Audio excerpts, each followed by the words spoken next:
Saya mendengar cerita dari seorang hamba Tuhan. Dia bercerita sebenarnya dengan lengkap di YouTube.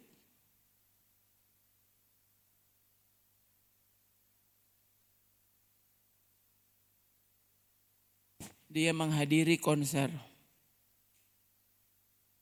musik. Kalau tidak salah dia bilang di Singapura ya. Saya sih tidak tahu maksud yang sungguh tuh, maksud yang sebenarnya dia mau ke sana tuh mau ngapain. Apa dia memang benar dia mau menikmati konser itu. Soalnya dia langsung bercerita tentang tanggapannya terhadap para penonton yang hadir di konser waktu itu. Ya, jadi tidak tahu ini. Apa dia ke sana memang cuma untuk melihat para penonton? Atau dia juga menikmati konsernya? Masalahnya itu bukan konser rohani. Ya, konsernya Bruno Mars. Ya, saya juga maksudnya tertegun begitu. Oh. Ya. Dia sih memang waktu bercerita tentang konser tersebut, dia sih cuma bilang tentang dia melihat apa yang terjadi dengan para penonton. Begitu ya, jadi tidak tahu ini. Ya saya pikir kalau memang dia cuma mau belajar reaksi dari para penonton, waduh. Berarti hebat sekali dong, bayangkan saudara kalau cuma di samping rumah ya sudah enggak apa-apa ya kita lihat. Tapi kalau dari Indonesia mesti ke Singapura, waduh ya itu mah tiketnya mahal. Ya sudah tiketnya mahal, lalu tiket ke konser itu juga pasti mahal. Ya kita enggak urus soal itu, udah biarlah dia. Ya.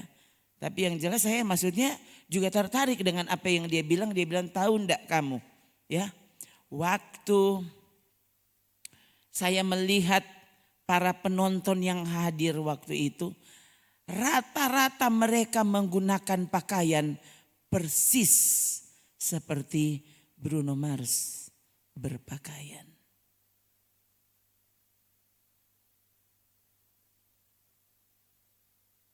Itu kan penyanyi pria. Dia bilang bukan cuma para pria yang berpakaian seperti Bruno Mars. Tahu enggak dia bilang. Sampai wanitanya bukan cuma berpakaian sama dengan si artis. Ya, bahkan mereka rela taruh kumis supaya mirip.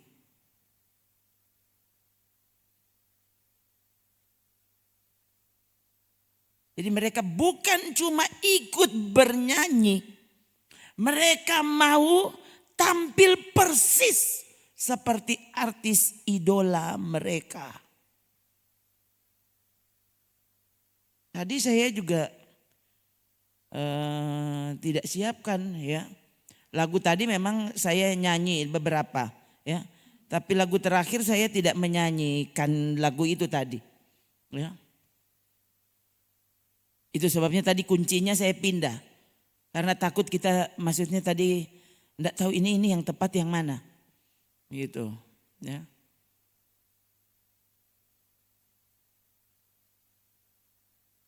Dan saya terkejut dengan kata-kata yang kita nyanyikan tadi.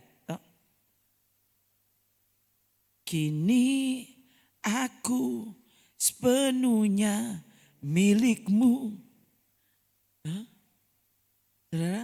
Saudara tidak mungkin bisa mengabdi. Dengar baik-baik saudara. Mengabdi. Mengabdi itu harusnya kalau kita kupas kata mengabdi, saudara tidak ada untung di situ. Waktu kau cari untung kau bukan mengabdi. Itu bukan mengabdi. Saya langsung ingat entah berapa, sudah lama banget kayaknya 20 tahun lalu. Saya pernah dengar para pelayan di keraton Jogja. Ya. Pelayan-pelayan itu diwawancarai, saudara. Ya, enggak tahu itu 20 tahun lalu atau mungkin lebih. Ya, mungkin saya baca kali ya. Sudah terlalu lama jadi saya lupa persisnya apa-apa saya dengar di televisi atau saya baca ya kisah tentang mereka. Itu diwawancarai, mereka tuh sudah puluhan tahun kerja di keraton. Lalu ditanya, kamu digaji enggak? Digaji. Oh iya? Berapa per bulan? Nah, sudah siap-siap dengar. 10.000 rupiah. Titik.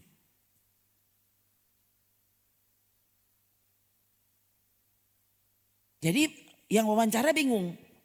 Maksudnya itu cukup? Oh bukan, kami ini mengabdi. Kami tidak mengejar upah sama sekali. Dan itu sebenarnya bukan upah. Bayangin kalau 10.000. Hah? Saya juga waktu itu sampai bingung. 10.000. Hah? Bukan 10.000 per hari.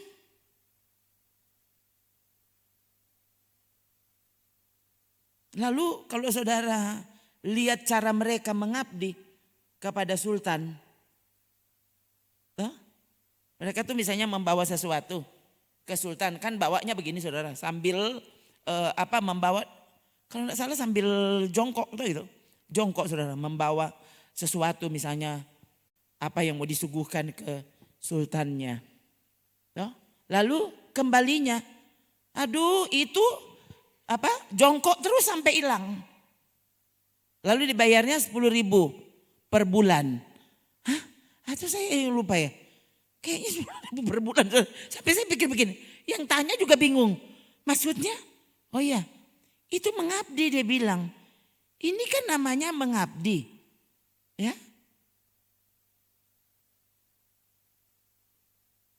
Waktu itu saudara. Waktu saya dengar cerita itu. Ini masuk luar biasa. Dan saya berpikir. Sungguhkah aku abdi Allah?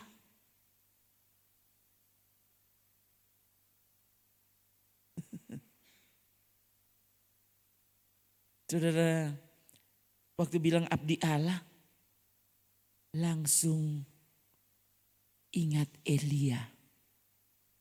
Elia abdi Allah. Itu Tuhan suruh apa saja.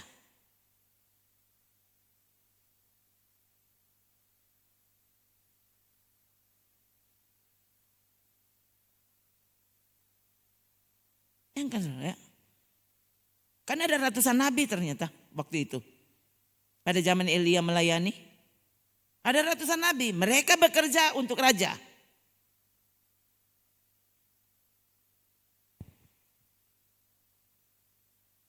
Tidak usah bingung menunggu burung gagak. Ya kan?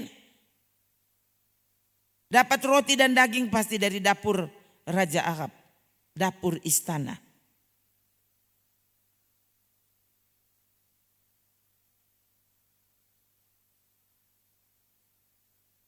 Elia. Tuhan langsung suruh. Kamu ke Sungai Kerit. Di sana aku sudah perintahkan burung gagak. Bayangkan saudara. Burung gagak mana mungkin tanda tangan kontrak.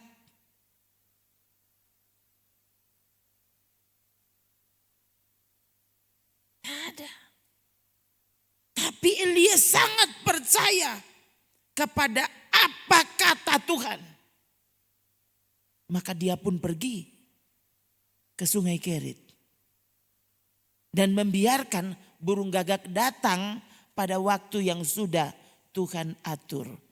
Pagi dan petang. Dia ini boleh bilang, Tuhan kita biasa makan 3 kali. Pagi dan petang saja. Nyak pakai tambah. Loh kan begitu yang Tuhan bilang. Ya, burung gagak membawa roti dan daging. Lalu sepanjang cerita tentang Elia, saudara akan baca dia disebut abdi Allah. Seandainya saudara tahu yang saya renungkan hari ini, saudara akan tahu yang saya bawa ini sangat bertolak belakang. Hah? Ini jauh 1 kilometer, 1000 kilometer dari apa yang saya sedang, yang ada di hati, yang ada di pikiran saya dari tadi.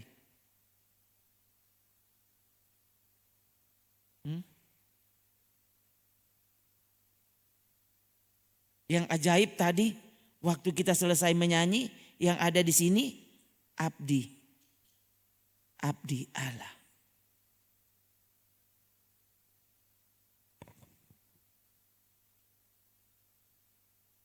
Sulit untuk berpikir tentang mengabdi. Ya. Jangan biarkan kita kalah dengan saya sering lihat sih itu moto TNI ya kalau tidak salah, moto TNI. Kalau di Bitung saya lihat saudara di pagar kantor Korem Bitung kalau tidak salah. Korem itu, iya Korem ya.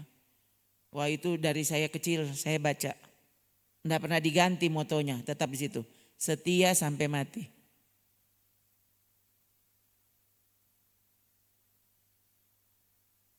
Ya. Walau mungkin ya ada oknum tertentu tidak seperti moto yang pasti mereka sering teriakan mungkin. Ya kan?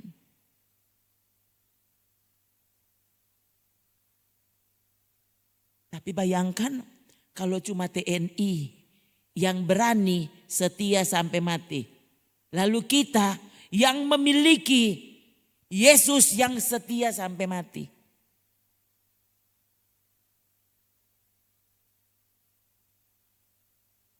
Lalu kita boro-boro setia sampai mati. Waktu diperhadapkan beberapa acara, saudara juga bingung mau pilih yang mana. Mau pilih ketemu Yesus? Mau pilih menyenangkan hatinya atau mengikuti keinginanmu?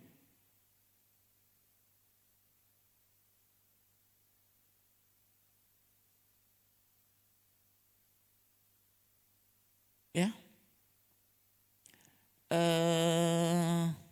Kemarin ya saya sih bukan pendengar dari yang baru saja meninggal, artis rohani.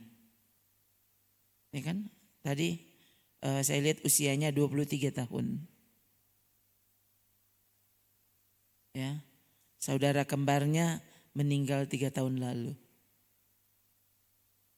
Dan dia baru saja meninggal kemarin. Ya, banyak orang yang posting tentang dia. Dan saya juga oh dia yang menyanyi lagu yang sudah lama saya nyanyikan. Saya tidak tahu kalau dia penyanyinya. Saking penasaran, saya cek di Google. Sebenarnya gadis cantik itu sakit apa? Saya cek mulai dari kakak kembarnya, meninggal 3 tahun lalu. Jadi di sana ada diberi keterangan, katanya sih papanya yang bilang, ya saya juga enggak tahu. Toh, itu kan cuma Google, berita di Google. Ya, papanya bilang ya kakaknya waktu meninggal dulu itu gagal jantung menurut dokter ya. Ini juga gagal jantung. Kalau saudara mau lihat, kelihatannya anak itu tidak sakit-sakitan. Ya, saya baca gejala terakhir sebelum kemudian dia menghembuskan nafas terakhir. Dia cuma capek. Cuma capek ya, memang tekanan darahnya katanya rendah. Masih sempat dilarikan ke rumah sakit dan sampai di sana langsung selesai.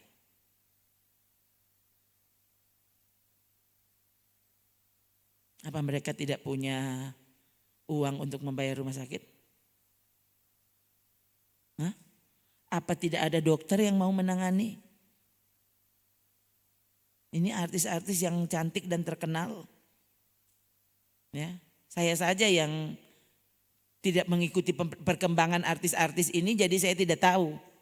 Memang saya tidak tahu, saudara, saya tidak kenal. Ya.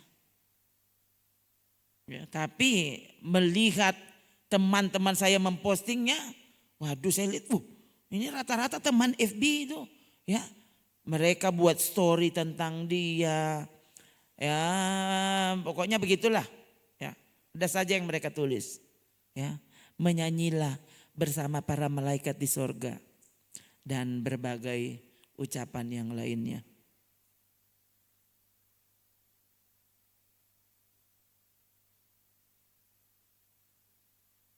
Kalau memang orang itu sakit-sakitan, ya.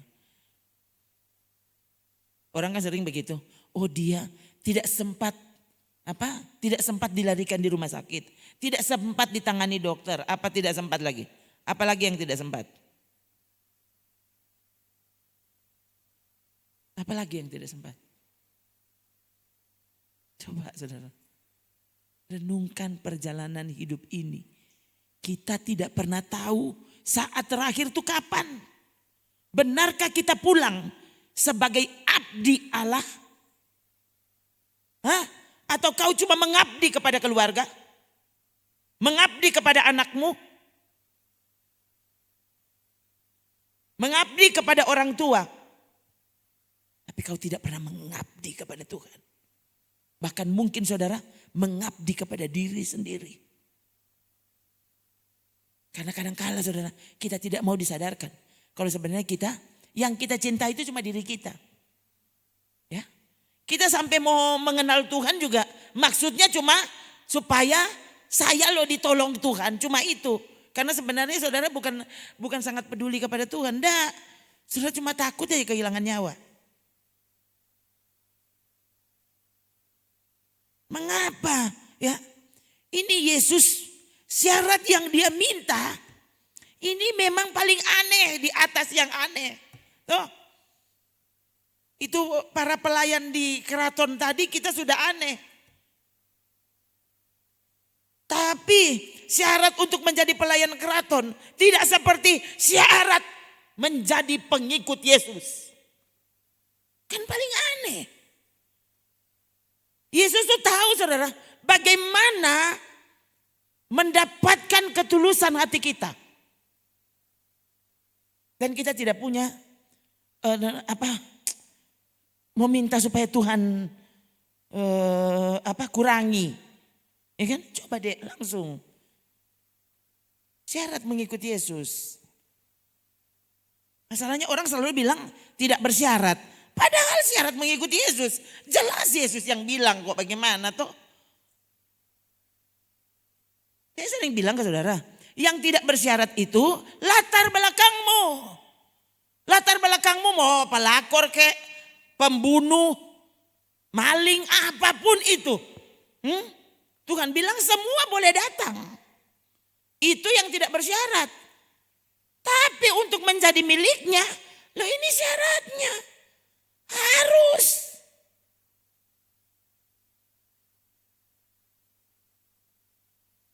Ini berarti pengabdian menurut pandangan Allah kita.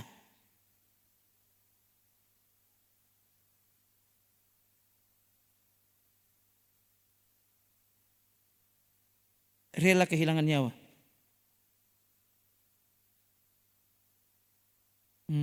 Coba. Mari kita baca. Lukas 14 ayat 26. 3.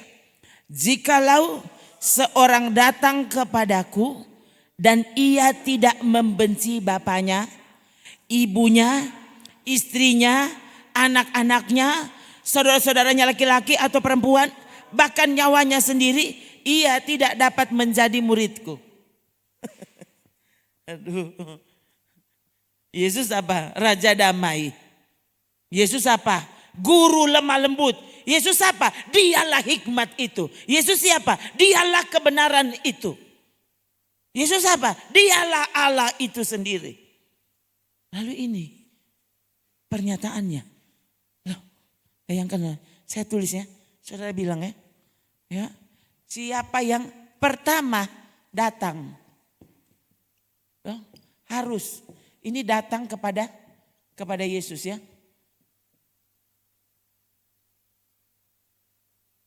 Datang dulu baru membenci. Oh Tuhan, membenci Bapa. Bapa di sini supaya tidak salah sangka ya, Papa. Membenci Mama. Membenci istri.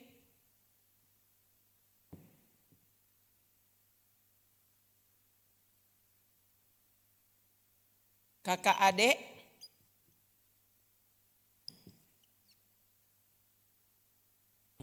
Bahkan membenci nyawanya sendiri.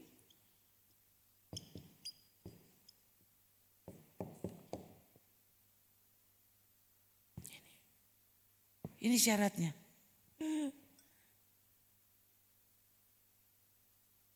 Pantas di Kanada mereka bilang Alkitab ini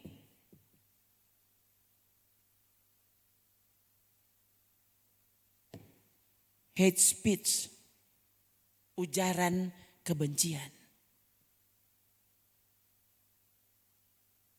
Ya? Kalau berani kelihatan katanya di luar ada orang yang membaca Alkitab di publik, dihukum seberat-beratnya. Dianggap tidak manusiawi. Kalau saudara senang sekali kalau dengar ini. Sudahkah kau memenuhi syarat?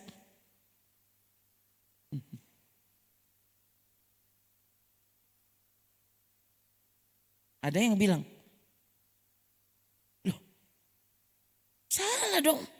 Masa kita disuruh membenci orang tua? Membenci istri? Membenci anak-anak? Saudara-saudara? Bukankah kita justru diminta, ya, jangankan keluarga dekat, bahkan musuh pun kita harus kasihi. Kong mau jelaskan bagaimana ini dah? Makanya saya bilang ke saudara, waktu saudara bercerita tentang sikap hati kepada Tuhan, ini sikap yang harus ada pada murid. Nah, seandainya saudara disuruh pilih, memilih mama, papa, suami, istri, anak-anak, kakak adik, apalagi tamang-tamang. Seandainya kita dibawa kepada orang-orang yang terdekat, ini kan lingkungan paling dekat dengan kita. Orang-orang yang sangat dekat dengan kita.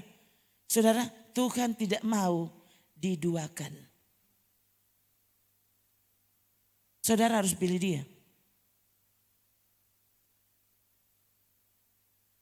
Kalau tidak, kamu tidak layak menjadi murid. Jadi murid saja tidak bisa kok kekasih. Coba.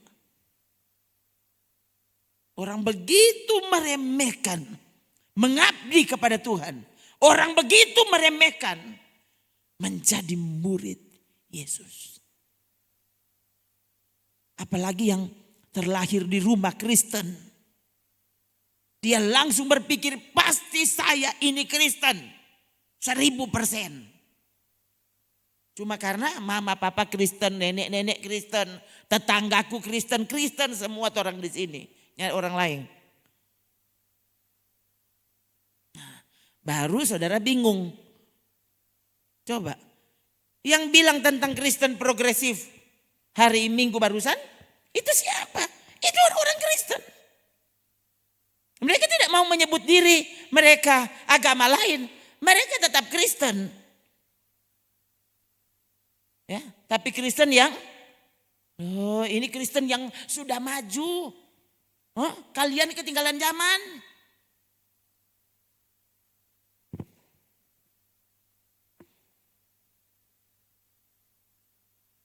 Dulu saya masih ingat sekali ada pendeta yang itu masalahnya saya dengar sendiri, saudara. Jadi bukan dari kata orang. Toh, ini saya dengar sendiri. Dia bilang di bumi zaman internet, masa di sorga zaman batu? Coba sekarang saudara bayangkan Yesus sementara internet di sana. 100G. Kan orang sini tuh 5G, 4G. Oh, orang sana dang 100G. Surga kah tuh? Kira-kira kan saudara bisa terima itu?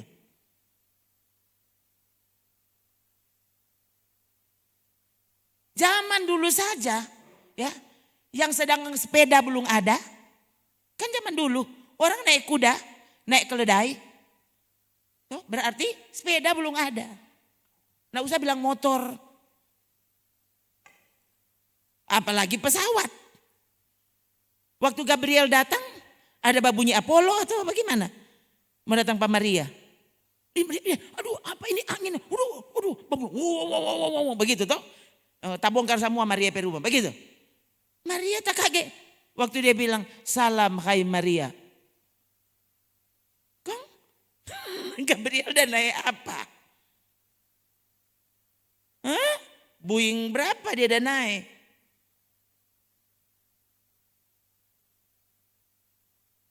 Coba lihat, ini manusia toh. Waktu kita mencoba berpikir seolah-olah kita ini bisa tahu dengan jelas siapa itu Tuhan. Aduh, saudara akan gila. Belajar untuk percaya Yesus bilang apa begitu Jo.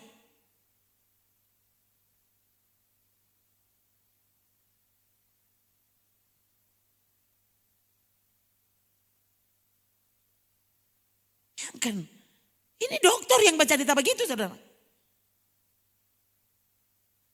Terkenal satu Indonesia. Oh, dia membuat tuh hari orang terjadi perdebatan di mana-mana. Cuma gara-gara pernyataan yang dia buat. Nah, ini pernyataan yang dia buat tadi di surga zaman batu, di bumi zaman internet, itu tahun berapa dia bilang? So lama.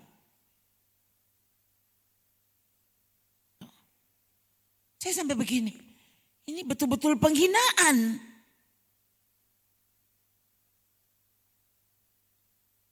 Cuma orang di bumi itu perlu internet.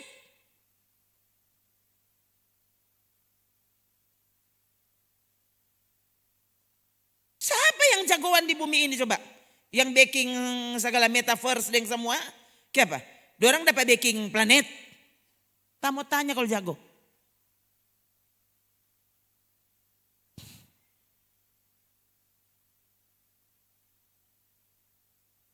Masalah.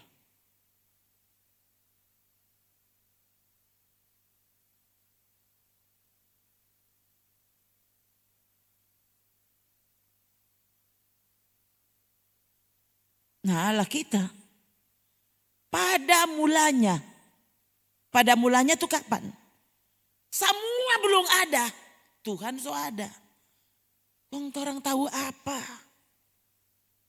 Di sini zaman internet, di surga zaman batu, enak aja loh. Yang kan saudara, saya sampai begini, Tuhan, oh Tuhan, untung Tuhan dah lindungi pak kita, jadinya tidak tersesat.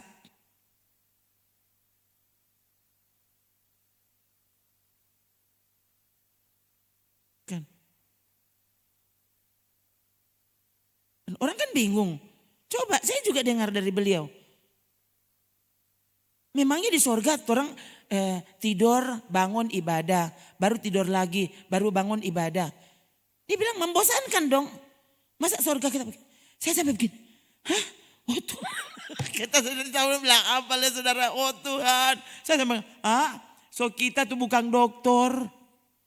Ya, kita ini tekdor. Saudara, Tuhan. Terus DP otaknya terbuat dari apa? Kok bisa dia berpikir seperti itu? Di sorga orang tidur bangun ibadah. Kon tidur ulang. Jadi kira-kira menurut saudara, apa di sini ada yang setuju? Malaikat sekarang sementara tidur dari semalam.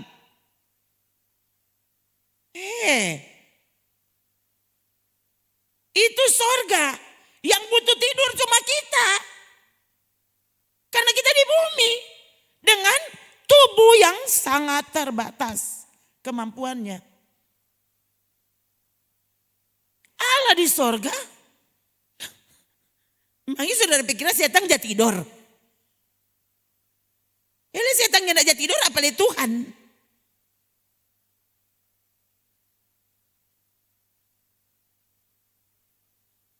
Setan membuat saudara tidur. Nggak usah dengar firman Tuhan. Mar dia nyandak aja tidur. Saudara data sono dia kasih bangun. Suruh baun itu nyandak war. Mar kalau di gereja dia baking saudara tasono. Dia tiup terus angko mata sampai angko bobo.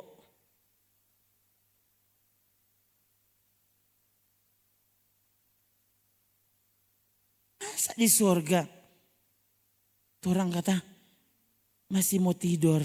Masa tidur bangun ibadah. Tidur bangun ibadah. Aduh saya kok habis pikir ini pikiran-pikiran kok aneh. Saudara lihat manusia waktu membiarkan pikirannya melayang tanpa tidak mau Tuhan atur. Saudara lihat orang akan jadi lebel liar. Saya bilang akan dari kuda liar.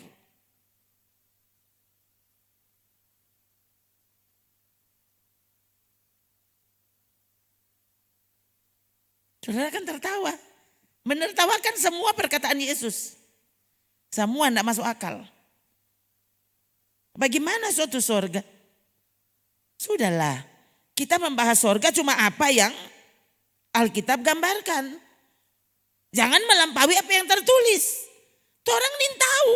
Ini jujurnya saya sendiri tidak tahu. Lebihnya. Tuh maksudnya selebihnya dari apa yang tertulis di sini tentang sorga. Saya tidak tahu. Saya cuma tahu apa yang Alkitab tulis. Begitu tuh sorga. Dan saya tidak merasa kalau kita biongo dia nin tahu tuh sorga. Kok angko ketek dari sana? Ngana sopi ukur. Kan saudara, lain kali sampai berpikir, Tuhan, bagus kita jadi bodoh coba gini terus. Enggak apa-apa orang anggap kita bodoh. Daripada jadi pandai lalu berpikir, berarti di sana orang, bagaimana juga kalau orang pakai internet di sorga? Bagaimana juga ada wifi? Mungkin di sana bukan wifi, wifi. Di sini kan wifi kalau di bumi. Sana tuh katu so di tingkat tinggi. Kan ini betapa gilanya manusia berpikir seperti itu. So itu bayangkan saudara, bisa berpikir nanti di sana orang kaweng. Nanti ada anak-anak di sorga. Coba. Ini pikiran terliar yang pernah ada.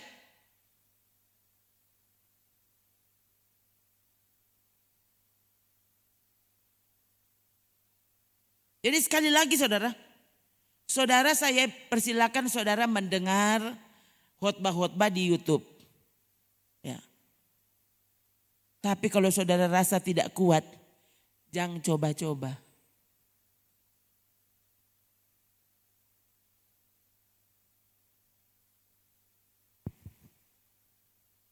Karena kalau nyanda, apa yang selama ini sudah dibangun bisa hancur. Karena saudara menganggap ternyata ini lebih pandai dari Roh Kudus.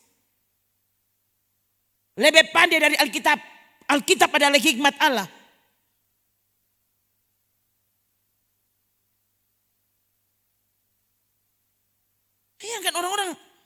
Aduh saudara, kok bisa saya berpikir maksudnya mesti bicara seperti ini. Kadang-kala memang tidak enak untuk bicara seperti ini. Orang pikirnya maksudnya dia ini selalu mempersalahkan yang lain. Bukan saudara. Ini penjagaan kepada saudara. Sehingga saudara tidak sembarangan mendengar.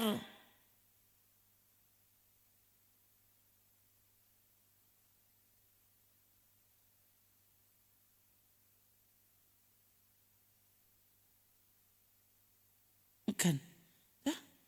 Para pendeta yang sementara aktif pelayanan bisa tinggalkan iman Kristen, bikin pengumuman lagi. Hah? So jadi profesor Alkitab. Kok bisa dia tidak percaya Tuhan? Hah? Setelah sekian puluh tahun, dia memenangkan ribuan jiwa, mungkin sudah jutaan jiwa. Dan kemudian mengumumkan kalau dia tidak percaya Tuhan. Lalu saudara meremehkan perjalanan dengan Tuhan. Kau meremehkan baca Alkitab, mendengarkan, memperhatikan Alkitab dengan sungguh. Dengan mudah setan mempermainkanmu. Belajar untuk fanatik terhadap Alkitab. Belajar untuk fanatik terhadap kebenaran.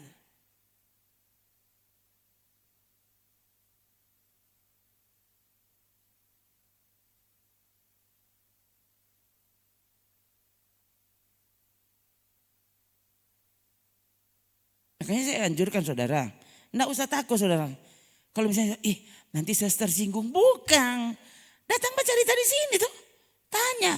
Saya bilang begini, kenapa kita ada dengar tuh pendeta terkenal ini, dia bilang begini, mari tuh orang baca cerita. Dia selalu begini, berarti saya salah.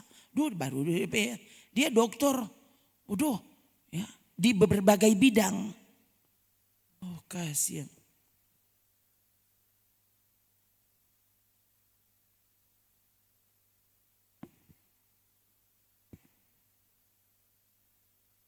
Bayangkan, Yesus waktu bercerita menjelaskan tentang dirinya.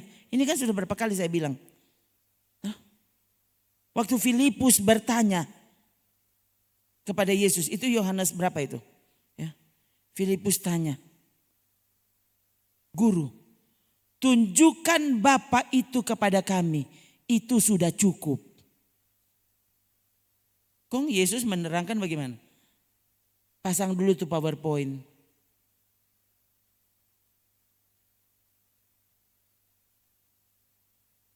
Yohanes 14 ayat 8. Tuhan, tunjukkanlah Bapa itu kepada kami, itu sudah cukup bagi kami. Kong Yesus bagaimana? Yesus langsung buka tuh sorga. Bagaimana sih? Coba lihat ayat 9. Bayangkan ini Yesus bicara menjawab. Kalau Yesus cara menjawabnya seperti ini, saudara suka, saudara pesas mau jawab bagaimana? Kenapa dapat dengar rupa bodok? Yesus yang jawab model begini. Ini kepada muridnya secara langsung, bukan pakai WA.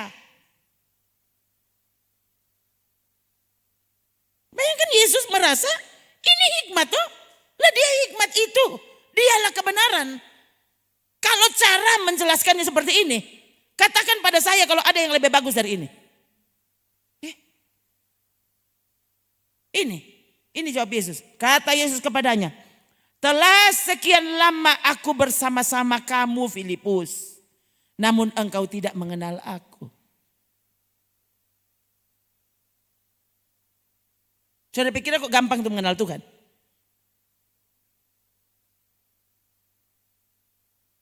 Barang siapa telah melihat aku, ia telah melihat Bapa. Kau bayangkan orang sekarang, kandati sampai tersesat dorang kalimat, ya, menyesatkan sekian banyak orang. Dorang mau mencoba menjelaskan apa yang dorang sendiri bingung ternyata. Sudah tahu. Kalau Yesus saja cara menjelaskannya begini. Itu serah orang mau bilang, kenapa ngoni bolok sekali? Kenapa ngoni apa membingungkan? Apanya yang membingungkan? Yesus jelaskan seperti ini dan tidak ada yang bingung. Murid-muridnya ya langsung puas. Oke, Kalau begitu caramu menjawab, berarti itu orang so tahu.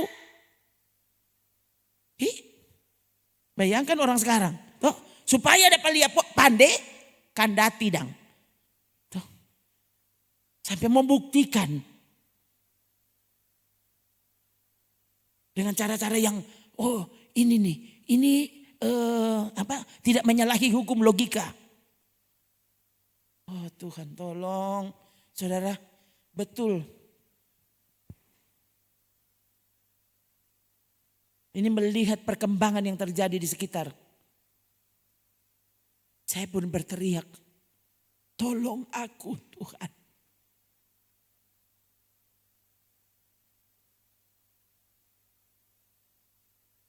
Aku tidak mau kehilangan Engkau. Terserah orang mau bilang bodok mana jo. Ngoni jo tu pandai. Bukankah setan juga pandai toh? Siapa mau bilang setan bodok? Bayangkan. Orang-orang yang berpikir pandai, sementara setan udah bikin bodok, orang tidak tahu. Kong angkot tu pandai. Nah itu kan.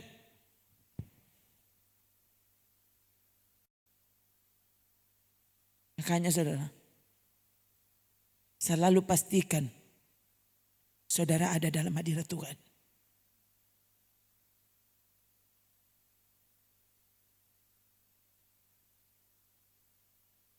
Setan tak pernah bisa menipumu. Tidak bisa.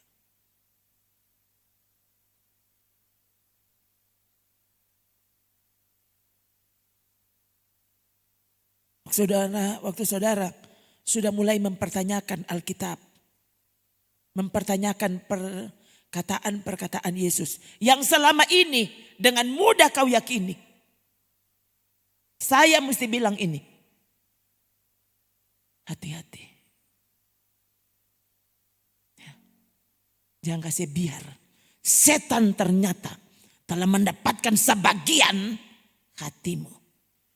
Sebagian pikiranmu. Kalau cuma mulia Alkitab, mulia Yesus berkata-kata. Saya sebenarnya tidak suka pakai kata sebagian. Karena saya lihat Yesus selalu bilang kalau kurang itu tidak. No, kalau sebagian sietang dapat, berarti sietang so dapat Pak Angko. Selain datang kepada Tuhan, ampuni aku Tuhan. Tolong aku berperang. Memerangi setan dan dalam nama Yesus. Setan, kau tidak punya hak. Satu titik pun dalam diriku kau tidak punya hak. Aku sepenuhnya milik Yesus. Orang mau bilang bogo ke, mau bilang apa mana-mana. Yesus udah bilang gila. Apalagi cuma Rona. Enggak saudara. Filipus. Ada baku-baku mengada dengan Tuhan Yesus. Toh, ini sekitar 3 tahunan. Dan bayangkan ini. Kalau Yesus bisa menggunakan kalimat ini. Filipus. Telah sekian lama aku bersama-sama kamu. Namun kau tidak mengenal aku.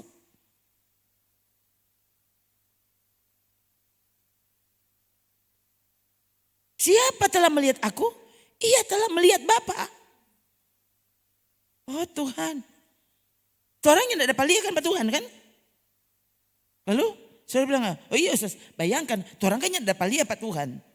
Nah bayangkan selama ini, saudara seberapa tahun percaya? Kong siapa yang sudah menggagalkan kepercayaanmu? Bukankah Yesus juga yang bilang, berbahagialah dia yang percaya walau tidak melihat. Sekian waktu. Orang cuma 3 tahunan. Mungkin 3 tahun setengah. Mungkin ini sudah dekat-dekat Yesus disalib. Orang yang katanya lahir ya besar. Sampai sudah tua-tua di dalam Tuhan. Sudah tua-tua baca nih Alkitab. Harusnya orang mesti lebih kuat keyakinannya. Makanya jangan meremehkan. Kalau Yesus bilang, masuklah lewat pintu yang sempit. Nggak usah bilang, duh, susah le mau masuk surga. Susah le mau berkenan pa Tuhan. Saya sering baca, ya, ini sudah jadi lelucon. Para suami tidak mengerti istrinya. Hah? Sampai so anniversary ke-30, dia nggak kenal DP istri. Dia nggak mengerti waktu DP istri bilang, enggak. Kenapa dia bilang enggak? Mar DP muka lain. Katanya, ngana suka atau enggak? Enggak. Kenapa dia marah? Yang nggak so 30 tahun dia nggak mengerti. No. Dia nggak mengerti waktu DP istri bilang enggak. Itu sebenarnya kita sama raju tahu. Bayangkan saudara. Ini sedangkan suami istri puluhan tahun tidur sama-sama. Semua sama-sama. Katanya nyandak kanal. Lalu dengan mudah orang-orang itu bilang, dorang so sangat tahu. Kita bisa menjelaskan dengan tepat Yesus. Hah? Maksudnya? Nggak salah dengar. Engkau istri engkau nggak kenal. Nanti Tuhan engkau bisa jelaskan dengan tepat. Bahkan melampaui yang Yesus jelaskan. Oh Tuhan. Oh dari Yesus. Tolong hambamu Tuhan. Jangan biarkan aku juga tergoda untuk membuktikan. Oh kita lebih tahu.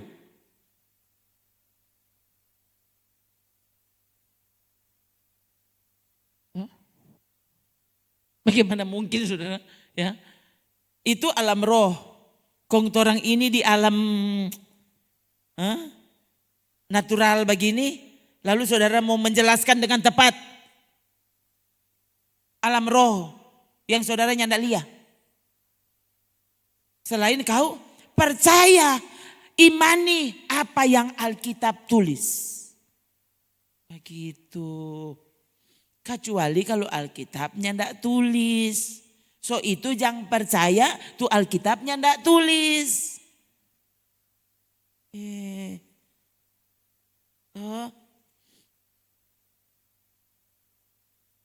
Saya baca tulisan Paulus. Dia bilang minta. Minta karunia roh. Saya pikir kita ada bahasa roh. Penglihatan kenapa orang lain ada. Kok kenapa kita nyanda? Oh saudara saya doa puasa. Minta penglihatan. Minta karunia penglihatan. Dan saya masih ingat sekali. Ya, waktu dapat ayat mas. Sendiri yang baking tuh ayat mas tuh. Saudara kan selalu begitu ya. Sesnya tidak pernah ambil kamuka. Tuh ayat mas saudara lebih dulu. Ambil terakhir. Dan saya terkejut saudara tak ingat waktu itu masih di sendangan sana. Ya. So di mimbar kong saya buka. Saya, hah? Oh Tuhan. Tuh ayat begini. Berbahagialah dia yang percaya walau tidak melihat. Oh Tuhan. Hah? Saya langsung, oh Tuhan ampuni aku. Bayangkan. Noh, kalau semua mau pikir begitu, kita tidak menyalahi firman. Paulus yang bilang, minta. Tapi ternyata tetap ada batasannya untuk orang tertentu.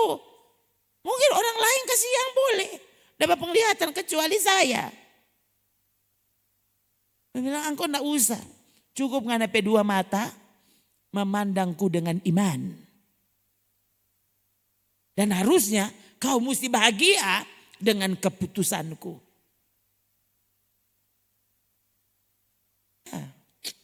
Dan kemudian saya melihat yang Tuhan tambah justru di karunia bahasa roh.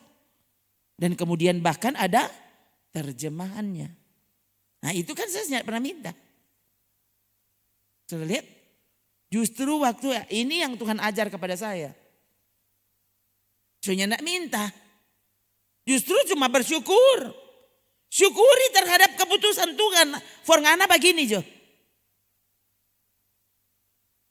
Dan saya bersyukur untuk itu.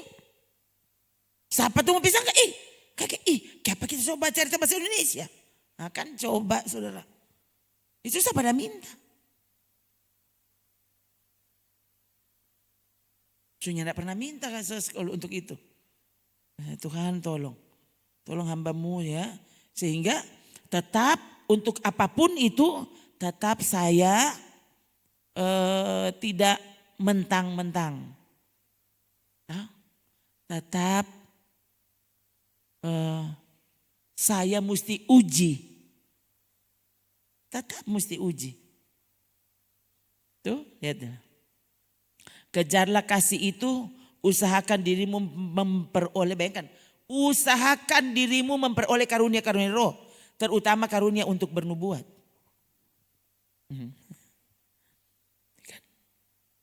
Usahakan. Jadi saya pikir, loh kan saya tidak salah. Ada jaminannya kok.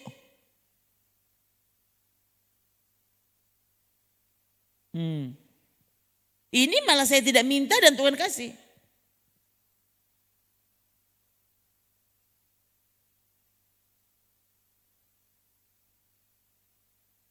Saudara ya. Ini keputusan Tuhan. Ya. Tuhan menyiapkan kesembuhan kepada yang sakit. Tapi ternyata waktu Paulus berdoa, Paulus bilang, sudah 3 kali aku minta dan Tuhan bilang apa? Cukup. Jadi Paulus soalnya tidak pernah minta ulang sampai dia mati.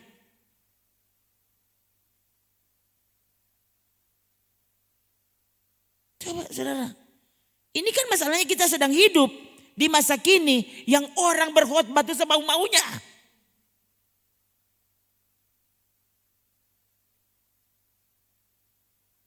Harusnya orang mesti berpikir begini. Kita justru sudah sampai ya pada tahap orang boleh minta. Tapi kemudian jangan seperti yang aku mau. Jadilah kehendakmu di dalam hidupku. Apapun itu.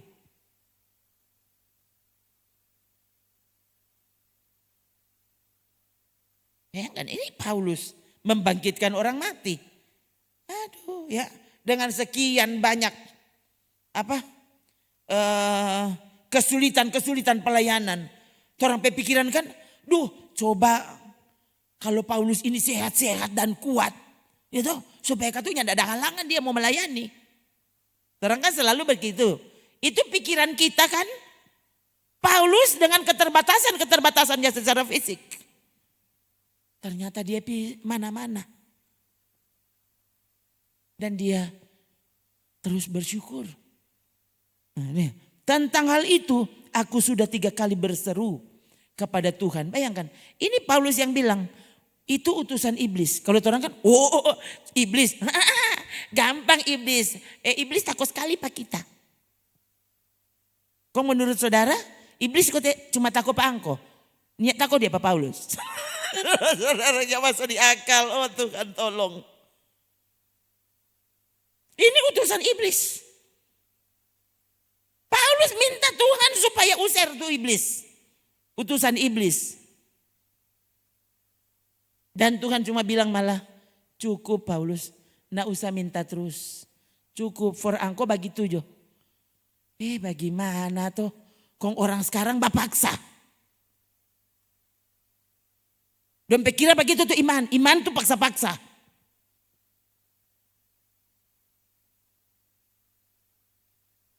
Ada orang tertentu bilang, itu kan cuma for Paulus. Kong Timotius? Ternyata Timotius juga sakit. Apa Timotius jaga rupa Paulus? Ada kan orang bilang, Paulus kan ini kan ibu pendeta, dia kan ada latar belakang yang sangat buruk ya. Jadi Tuhan bilang ya dia akan melihat ya betapa penderitaan kesulitan dalam pelayanan nanti. Nah, itu orang tafsiran begitu, ini karena Paulus pernah dulu hidup ya. Tapi ternyata ini Paulus yang menyurati Timotius. Jangan lagi minum air saja, melainkan tambah anggur sedikit, berhubung pencernaanmu terganggu dan tubuhmu sering lemah. Kong ada dosa apa ini Timotius? Kong siapa DP tubuh sering lemah. Masih muda loh Timotius. Paulus yang so tua. Timotius masih muda. Selain pencernaan terganggu,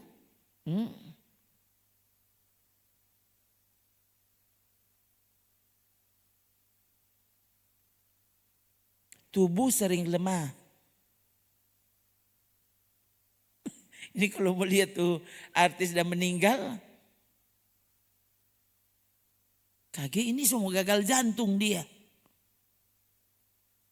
Tubuh sering lemah. Pencernaan terganggu. Sementara Timotius ya diutus oleh Paulus. Toh, Paulus belum dapat pergi ke sana. Timotius ngana jo pergi dulu. Sampaikan, napa tapi surat. Toh, sampaikan tapi salam. Begini.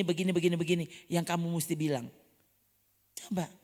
Berarti harusnya kan, aduh Timotius. Aduh Tuhan, tolong Timotius mesti sehat walafiat. Bayangkan. Apa Paulus tidak bisa berdoa? Toh, supaya DP usus jadi usus baru. Kan orang sekarang tuh begitu. Nanti hebat itu pendeta kalau napa ya dia ada berdoa. Bayangkan Timotius pe usus jadi usus baru. Pat orang cuma usus 12 jari. Pak dia usus 20 jari. Tuh gimana? Saudara? Bayangkan hebat sekali. Paulus yang ada berdoa begitu tuh.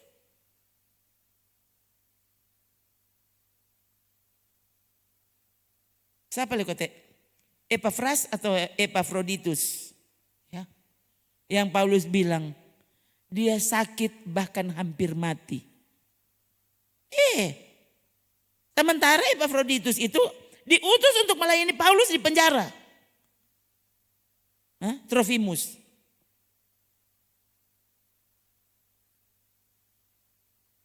Jawab. Menurut saudara? Paulus di penjara. Dorang utus ini orang untuk melayani Paulus, kasihan. Karena satu Paulus mungkin terganggu ada utusan iblis pada DP tubuh.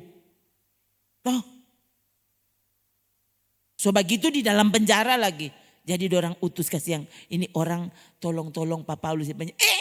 Ini orang bahkan sakit dan hampir mati. Erastus lesopi Korintus. Erastus tinggal di Korintus. Trofimus kutinggalkan dalam keadaan sakit di Miletus. Tuhan bayangkan ini dia. Orang lain Paulus kasih sembuh dulu pada dia. Bukankah kau rasul luar biasa?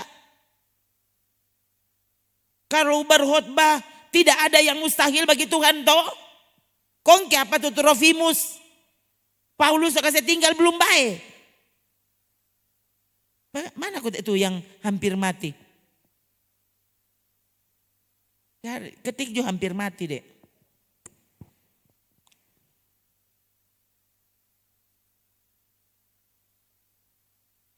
Apa saudara? Saya memang melihat hari ini Tuhan bukan main dong. Ya, so kita itu baik dari sakit.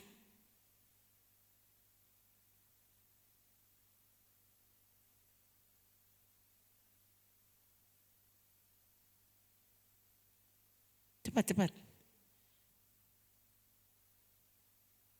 Lihat, siapa ini? Betul kan mama dah bilang. Ini kok paksa Trofimus, padahal Epafroditus. Sementara itu ku anggap perlu mengirimkan Epafroditus kepadamu. Yaitu saudaraku, teman sekerja, serta teman seperjuanganku. Yang kamu utus untuk melayani aku dalam keperluanku. Karena ia sangat rindu kepada kamu sekalian dan susah juga hatinya sebab kamu mendengar bahwa ia sakit. Bukankah dia sedang bersama-sama melayani Paulus, rasul luar biasa?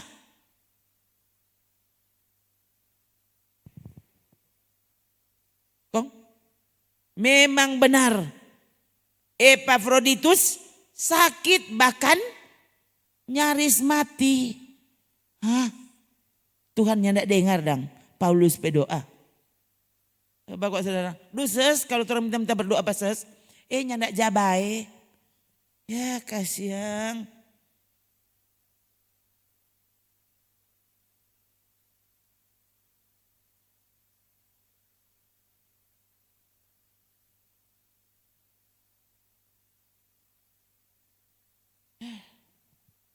Dan ini gereja masa kini. Pemahaman masa kini.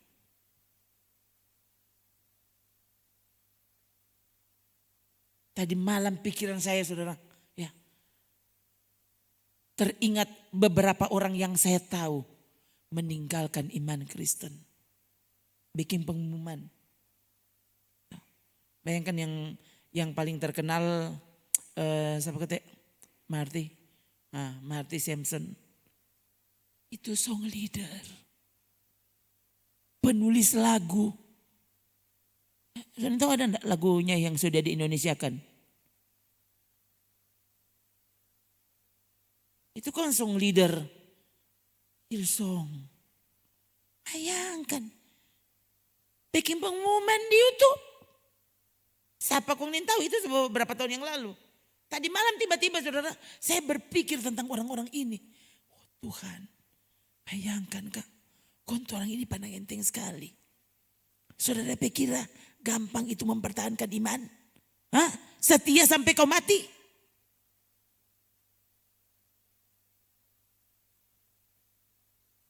Bayangkan Marty Sampson itu. Nah dia 2 minggu sebelum dia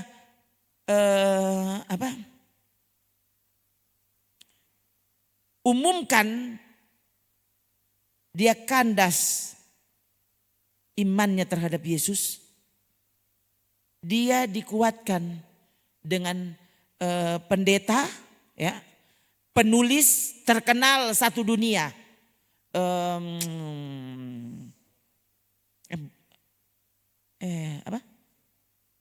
Sam Harris. Bukan yang jadi aktor yang kemudian masih muda, orangnya 40 kayaknya usianya, 40-an. Penulis buku LSD. Coba cek Love, Sex and Dating. Apa? Itu orang ini lebih dulu bikin pengumuman. Andy Stanley. Oh, kayaknya bukan itu. Saudara, bayangkan jadi orang itu bikin pengumuman lebih dulu, dia undur. Itu ada videonya di YouTube, ya. Waktu itu kan orang rame-rame loh, undur dari imannya. Itu tahun berapa itu? Beberapa tahun lalu, belum lama. Belum terlalu lama. Sekitar 6 tahun lalu, 5 tahun. Berarti 7 tahun lalu. Baru berarti ya. Sekitar 4 atau 5 tahun. Itu saudara bayangkan tahun itu.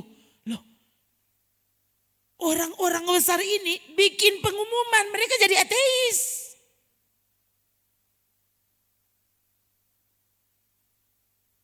Jangan pikir iman kepada Yesus dengan mudah kau pertahankan. Aduh, mengapa Yesus bilang iman kita dimurnikan dengan api?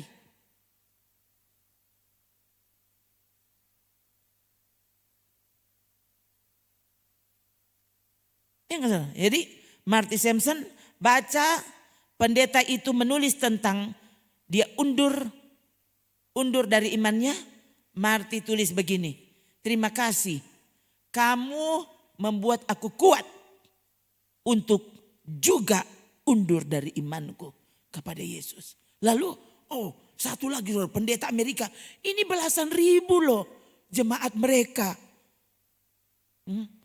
Bikin lagi pengumuman, ada lagi tiba-tiba itu baru sekitar belum 40 usia mereka. Anak-anak masih kecil, ada lagi yang saya tahu pendeta di Amerika, itu gereja besar, mega church. Ya. Bunuh diri. Coba, bunuh diri setelah pimpin ibadah pemakaman jemaat.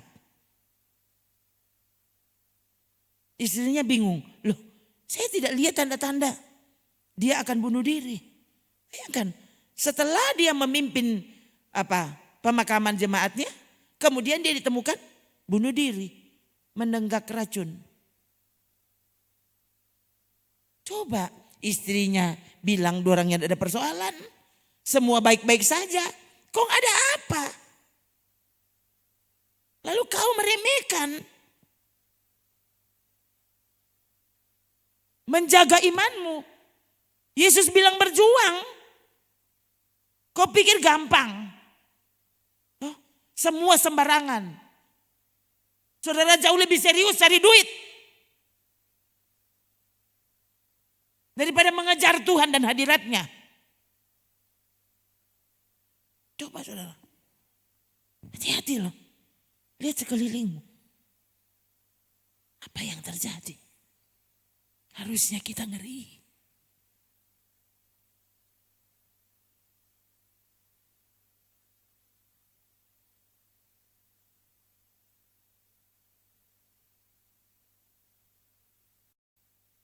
Sementara saudara, ini kan beberapa waktunya 2 bulan ya orang kita mohon. Sampai ada lagi jiwa baru kemarin. Ditomohon. Orang itu saudara, bayangkan dia belum datang, dia so mimpi pases. Saya juga sampai begini. Saya sampai lihat dia, ibu-ibu. Yang saudara pikir, bapak-bapak so mimpi pases. Bukan. Ibu-ibu. Pertama kali dia dihubungi terus oleh temannya yang so aktif. Hubungi dia. Dia banyak alasan ini dan itu. Ya. Kemudian setelah dia beralasan, ya, malam itu dia cerita, malam itu juga pendeta. Malam itu juga kita mimpi Pak Pendeta. Dia kan belum pernah lihat. Jadi dia bilang dia soalnya tahan karena sampai 2 kali mimpinya. Dia lihat pases, dia langsung telepon itu di Petamang yang panggil Pak dia. Itu pendeta di rambut pendek sampai sini. Dia Petamang, iyo. Oh Tuhan kau DP muka vol-vol toh. Aduh berarti dia betul kita ada lihat di mimpi. Jadi tadi malam waktu dia lihat pases, betul ini tuh kita ada lihat. Saudara, saya sampai begini. Tadi malam sampai dia menawarkan diri saudara. Nanti ibadah pada rumah. Saya tidak habis pikir ini ada apa. Tuhan sementara melakukan apa? Saya juga tidak tahu saudara. Betul-betul ini di luar pertimbangan, di luar perhitungan saya. Kalau Tuhan mau melakukan sesuatu, jangan bilang tidak mungkin. Kau akan terkejut. Ya.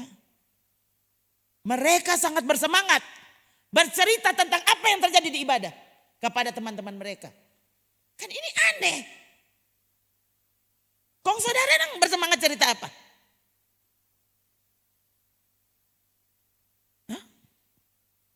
Saya berapa waktu saudara sebenarnya bayangkan sampai saya bilang Tuhan, kalau kok sudah ada orang perlu pak kita, kayak banyak kita pulang jodang.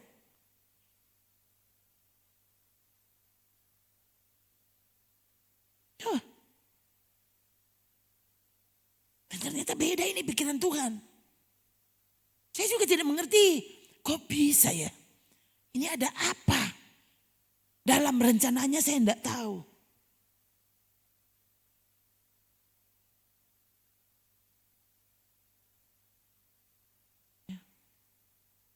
Mungkin Tuhan lihat kan dengan kebiasaan saya. Kalau saya cerita kepada saudara saya bermisi, ya, saya mau bilang bagaimana saudara? Betul-betul kalau baca cerita tentang Tuhan kita pagi kalau pagi. Tanya ini anak-anak ini di rumah. Tanya pada orang. Kan tak bilang tak saudara. Saudara sampai nanti pulang. Setelah saya stop pancing. Baca cerita tentang Tuhan dan hadiratnya. Kayak pada baca cerita apa? Dan saya tiba-tiba, semua jam 12. Semua jam 1. Semua jam 4. Kayak pada orang baca cerita apa?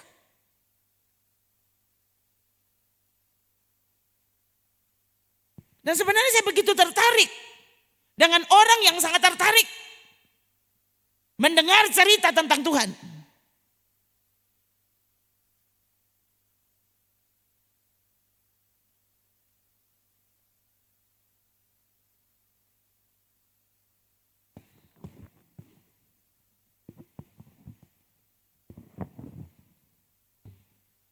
Ya saya tidak tahu saudara. Ini saya sudah menyerah Tuhan. Mana-mana saya mau Tuhan. Ini tapi hidup. Aku mau setia sampai mati. Tolong hambamu. Sungguh-sungguh mengabdi padamu.